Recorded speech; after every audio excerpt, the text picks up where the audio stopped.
All right, guys, if your campaign, it feels flat, your players are zoning out, they're waiting for their turn for combat, scrolling through their phones while you're doing the NPC dialogue, it's not because they don't care, it's just that they don't feel connected. So I've got 3 questions that will fix that.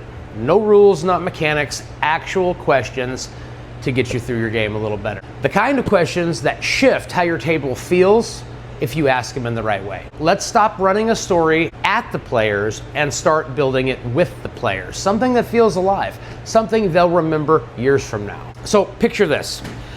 You have your prep done, you have your notes and your encounters, and you have these big, beautiful dice.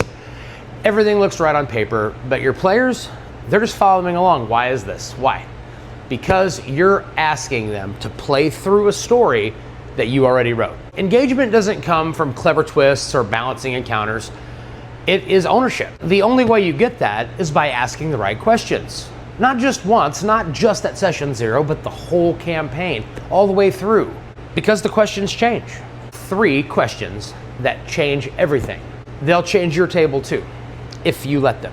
So, and it seems very basic, ask your player, what does your character want so bad they'll do something stupid to get it? Not a goal, not a surface motivation. I want gold, I want treasure, I want a badass weapon, none of that. I'm talking a real desire, something raw, something that gnaws at them when nothing else is happening. You know, I want to find my lost brother, I want to die in battle.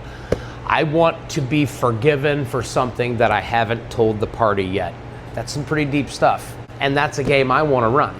Desire is what keeps a character moving when no one is telling them to move. It's what gives weight to the silence. It's what fuels their decisions when the dice just sit still. And you don't just ask it once. You bring it up again, you twist it, you change it, you make it mean something. Give the players what they want, but make it cost something, or hold it back and make it hurt.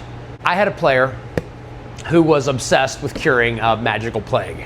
Now this is some pretty cliche starter level adventure stuff. Instead of turning the cure into a potion or a relic, I made it a child. The child was the plague. Suddenly, everything got complicated. The room went quiet. Every player started paying attention. Now, that's what desire does. It pulls everyone in. The second question is, what could I take away from you that would really hurt? And no, not talking gold again, not treasure. Those are props, okay? That's replaceable. What hurts is when you threaten something personal, an idea, a friendship, a promise, a piece of their soul. That's a pressure point. That's the why of the story. If the first question gives direction, then this one just adds weight. If I screw this up, the town burns. If I fail this roll, she dies not knowing the truth. If I say the wrong thing, we'll all be lost forever. And we're talking about consequences that hit deeper than hit points. See my video around here somewhere about penalties versus consequences. Long ago, I was in a game where I was a barbarian player, and I swore never to kill an unarmed opponent. It was my character's personal code. So the dungeon master gave me a villain who intentionally disarmed himself and dared me to strike. I can tell you more about that another time. But the air got thick and everyone stopped talking because I was in a position. He didn't attack, he just turned around and walked out.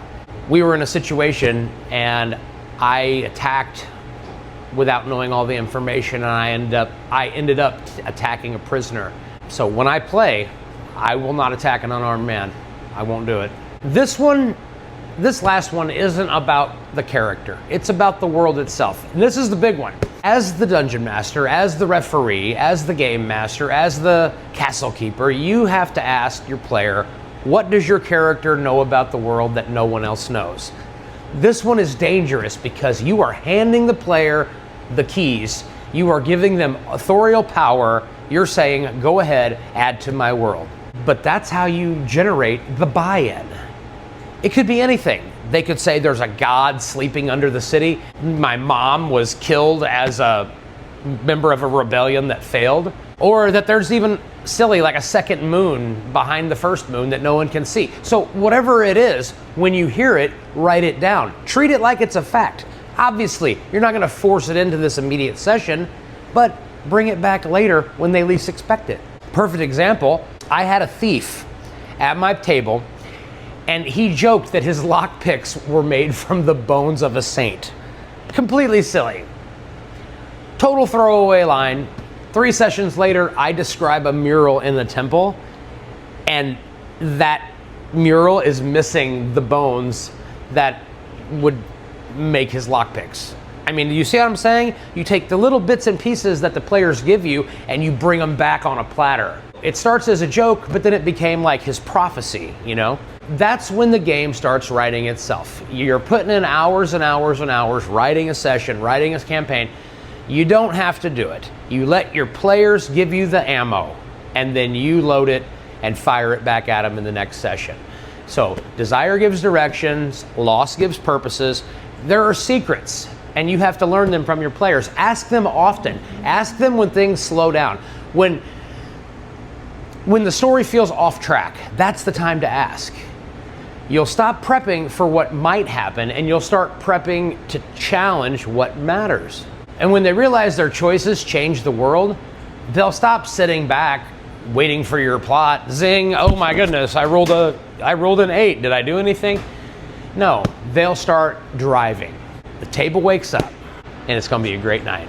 So here's your move. Next sesh, find a moment between the scenes, after a rest, anywhere, and just ask one of these questions or some other questions.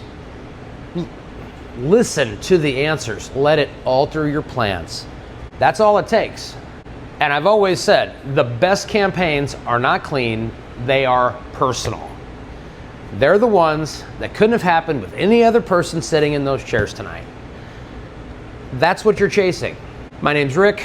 This is Save versus BS. Like, subscribe, and drop a comment with one of your favorite questions to ask the player, because you know I'm always hunting for ammo.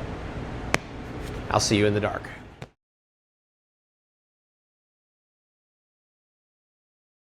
So the first thing I want to tell you all about is the Obsidian Temple. We ran this adventure with my son, who came back after 4 years, and it was outstanding. Now, I had actually been asked to do campaign diary videos, and guys, I don't know how to do campaign diary videos. Going back, I shot a video, and then I'm like, the viewers are missing tons of details. So I scrapped that one, reshot. Next thing you know, I am at the very beginning of my campaign. We were in a town called Oakhaven. It flowed just fine, but there's just so much. And I would really have to do like a 2-hour supercut to get everybody up to speed to where we are now. And that's exactly what I intend to do. So that's coming. I want to say soon, but it's coming.